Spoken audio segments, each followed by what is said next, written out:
Hey everyone, in this video, let's do a comparison of Routine and Google Calendar.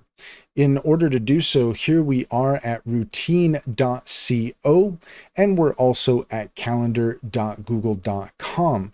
In order to do a comparison, let's go ahead and check in with Cider AI. Cider is a fantastic extension for your Chrome browser that allows you to ask questions of AI at any time and get the answers you're looking for. According to Cider, Google Calendar is a digital calendar and scheduling tool used by Google.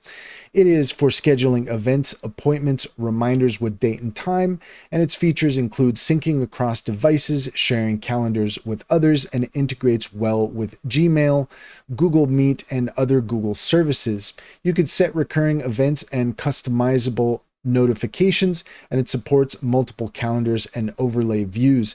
It's best for people looking for a straightforward, widely used calendar for managing events and appointments with collaboration features. Routine, on the other hand, is a dedicated productivity task management app often integrated with calendars. Its main use is for task planning and time blocking using a calendar view designed for work sessions, projects, and detailed daily routines.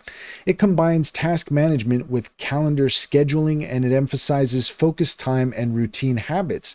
It allows detailed planning of work sessions, objectives, and reflection, and it syncs with calendars as well as Google Calendar, but adds task time management layers as well. It's best for users who want to blend task management and calendar scheduling to stay productive, manage time blocks for specific tasks or projects, and develop daily routines. In summary, Google Calendar is a versatile scheduling for events and meeting, and Routine is a productivity tool combining tasks with scheduling, routines, and time blocking. And that's all there is to it. If you found this video helpful, please leave a comment and like and subscribe, and don't forget to set your notifications for more helpful tips. Also, if you're interested in taking advantage of Cider AI, take a look at the link in the description. There you'll find a link to our Linktree. There you'll find our socials and top AI recommendations. Click on any of those links to get started. You'd be helping us out as well, and we would greatly appreciate it.